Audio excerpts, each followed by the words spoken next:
Hello बच्चों, आपका स्वागत है अपने YouTube channel biology for NEET में। आज का जो हमारा टॉपिक है जिसको हम डिस्कस कर रहे हैं वो है स्ट्रक्चर ऑफ टीथ। यानी हम आज दांत की संरचना पढ़ेंगे।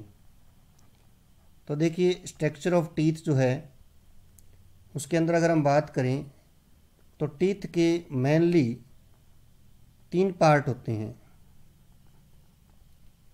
पहला पार्ट जो होता है वो होता है हेड, और दूसरा पार्ट जो होता है वो होता है नेक, और तीसरा जो पार्ट होता है वो होता है रूट।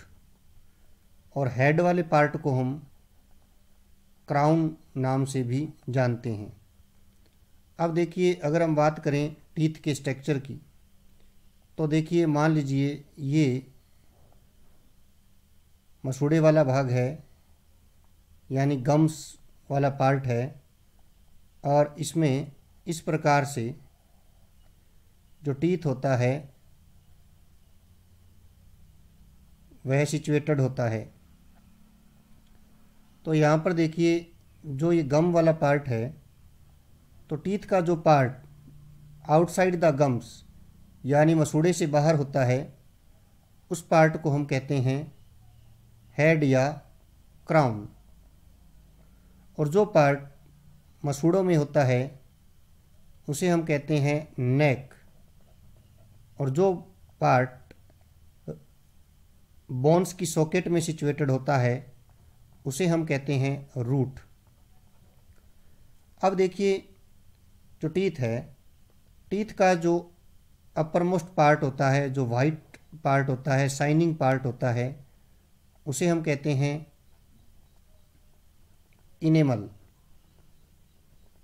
और इनेमल जो होता है ये हार्डेस्ट सब्सटेंस होता है, यानी हम कह सकते हैं hardest substance of animal kingdom. और इनेमल का जो फॉर्मेशन करने वाली सेल्स होती हैं उन सेल को हम बोलते हैं अमोइलोब्लास्ट सेल्स।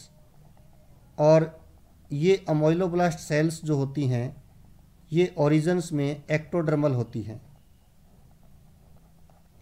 उसके बाद टीथ का जो इनर पार्ट होता है जिसे हम मेन पार्ट बोलते हैं, तो यहाँ पर देखिए, ये जो टीथ का जो आपको मेन पार्ट शो हो रहा है इस पार्ट को हम कहते हैं डेंटाइन।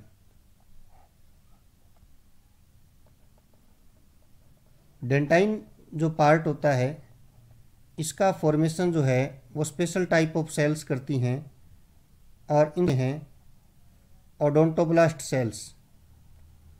तो आप यहाँ पर देख रहे हो कि ये जो सेल्स हैं इन सेल्स को हम बोलते हैं ओडोंटोब्लास्ट सेल, जो कि डेंटाइन का सिक्रिएशन करती हैं। और डेंटाइन और ये जो ओडोंटोब्लास्ट सेल है ये ओरिजिन में मीजोडर्मल होती है।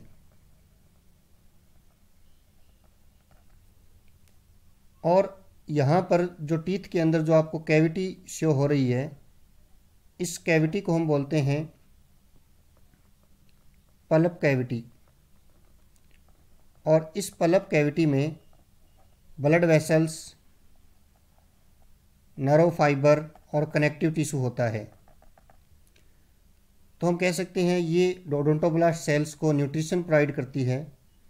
और यहाँ पर जो टीथ है इसके नीचे जो ये पोर होता है उसे बोलते हैं एपिकल फोरामेन।